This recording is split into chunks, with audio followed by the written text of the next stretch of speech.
సుమన్ టీవీలో మీ personal and business promotions కోసం కింది నెంబర్కి కాంటాక్ట్ చేయండి. ఈ రోజు నేను వినుకొండ కోర్టుకు రావడానికి ప్రధానమైన కారణం రషీద్ అనే వ్యక్తి ఇక్కడ అతి దారుణంగా చంపేసిన తర్వాత చంపేయబడిన తర్వాత గౌరవనీయులు మాజీ ముఖ్యమంత్రి వర్యులు జగన్మోహన్ రెడ్డి గారు వచ్చి వైఎస్ఆర్సీపీ పార్టీ కార్యకర్తకి ఈ విధమైన దారుణం జరిగిందని ఒక దీంతో వారు వచ్చి వాళ్ళ కుటుంబాన్ని పరామర్శించడం జరిగింది. అది అందరికీ తెలిసిన విషయం, వాళ్ళు ముఖ్యంగా కుటుంబ సభ్యులకి కాదు. అప్పుడు జగన్మోహన్ రెడ్డి గారు ఒక మాట చెప్పారు, పోలీస్ పరంగా గానీ న్యాయపరంగా గానీ మీరేమన్నా చిక్కులుండి సరైన పందాలో కేసు నడవకపోతే ఆ కేసు న్యాయపరంగా ఏ విధంగా చేయాలనో ఆ విధంగా నేను చేయిస్తానని ఒక మాట జగన్మోహన్ రెడ్డి గారు ఆ కుటుంబానికి ఇవ్వడం జరిగింది. ఆ మాట ప్రకారం ఆ పని ఇది న్యాయపరంగా దీన్ని కేసు నడపాలనే ఉద్దేశంతో ఆ పని నాకు జగన్మోహన్ రెడ్డి గారు అప్పగించడం జరిగింది.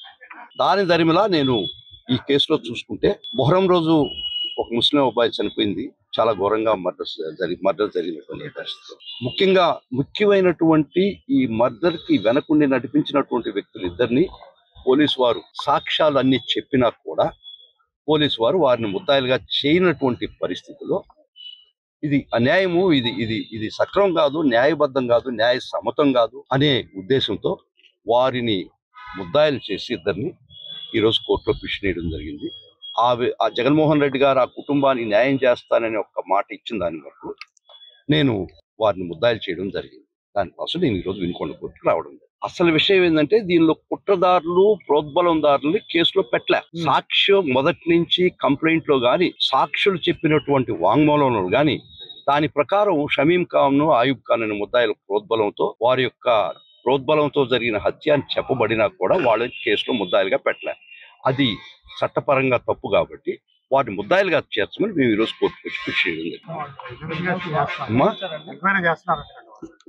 చేస్తే మంచిదే. దానికి మనం వేసిన తర్వాత మొదలు పెడతారేమో తెలియదు. పోలీసు వారు న్యాయం చేస్తే దానికి తప్పు మాట్లేం కదా. పోలీసు వారు తప్పు చేశారు ఇప్పుడు దాకా ఆ ఉద్దేశంతో మేము ఎంటర్ కావచ్చు. వైఎస్ఆర్ కాంగ్రెస్ పార్టీ తరఫున జగన్మోహన్ రెడ్డి గారు మాకు ఇచ్చిన ఒక ఆదేశం, ఏ కార్యకర్తకి ఇబ్బంది జరిగినా పార్టీ నిలబడి ఇబ్బంది వాళ్ళకి నష్టం మీరు వాటి పక్కన నిలబడి వాళ్ళకి న్యాయపరంగా సహాయ సహకారాలు అందించమని మాకు ఆదేశాలు ఉన్నాయి. దాని ప్రకారం నేను పార్టీ జనరల్ సెక్రటరీగా ఒక పక్క వైఎస్ఆర్ లీగల్ అఫేర్స్ చూసుకునే ముఖ్య బాధ్యత నాకు దానిలో కేటాయించబడింది. దాంతో ఇది నా బాధ్యతగా స్వీకరించి జగన్మోహన్ రెడ్డి గారు ఇచ్చిన ఒక్క మాటతో వారు చేసినటువంటి వాళ్ళకి భాషతో నేను రావడం జరిగింది. వాళ్ళిద్దరిని ముద్దాయిని చేయడం జరిగింది. ఒకవేళ పోలీసు వారు కూడా చేస్తే పర్వాలేదు, అదే కోర్టులో కూడా చెప్పింది అదే. చేయలేదు కాబట్టి మేము రావడం జరిగింది. చేస్తే మంచిదే. దాని గురించి ఇది ఎనిమల్ క్వశ్చన్ జరగకపోతే ఖచ్చితంగా వైఎస్ఆర్ కాంగ్రెస్ పార్టీ ప్రతి కార్యకర్తకి బాధ్యత ఇస్తుంది, భరోసా ఇస్తుంది.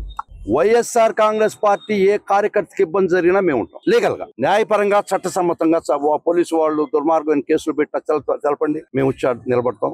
న్యాయపరంగా మనం అన్యాయం చేయమని ఎవరు చెప్పరు, చేస్తే కూడా ఎవరు రక్షణకు రాలేదు. మనకి అన్యాయం జరిగినటువంటి పరిస్థితిలో ఏ వైఎస్ఆర్ కాంగ్రెస్ పార్టీ కార్యకర్తకి ఇబ్బంది జరిగితే వైఎస్ఆర్ కాంగ్రెస్ పార్టీ కార్యకర్త వెనక ఉన్నది అని మెసేజ్ మట్టుకిస్తున్నాం. చాలా స్పష్టంగా ఇస్తాం, చాలా దృఢంగా ఇస్తున్నాం ఈ మెసేజ్. నేను ఢిల్లీ నుంచి ఢిల్లీ దాకా వకీల్. నేను మామూలుగా గల్లీ వకీల్ని, పరిస్థితులను ఢిల్లీ దాకా తీసుకుపోయింది. చాలా సంతోషం అండి. పొన్నవోలు సుధాకర్ రెడ్డి గారు తన విలువైన కాలాన్ని వెచ్చించి వినుకొండ ముఫ్సల్ కోర్టు కోసం వచ్చి బాధితుల తరఫున నిలబడి మాట్లాడటం అనేది ఇది నిజంగా పొన్నవోలు సుధాకర్ రెడ్డి గారి నిబద్ధతకి జగన్మోహన్ రెడ్డి గారి నిబద్ధతకి కూడా ఒక పెద్ద తార్కాణం. అయ్యా జగనన్న మాట అదే నాది కాదు. జగన్మోహన్ రెడ్డి గారి వారి ఆదేశాల మేరకు ఇక్కడికి వచ్చారు న్యాయ సహాయం అందించడానికి. ఇవాళ ధనంతోటో అధికార దాహంతోటో వాళ్ళ ఇష్టారాజ్యంగా కొనసాగిస్తా ఉన్నారు ఒక వర్గం తెలుగుదేశం పార్టీ వారు. కానీ అవన్నీ మీకు చల్లవు, పేదవాడి కోసం నిలబడతాం అని చెప్పి ఇవాళ ఎన్ని పనులు ఉన్నా సరే ఇక్కడికి వచ్చారు.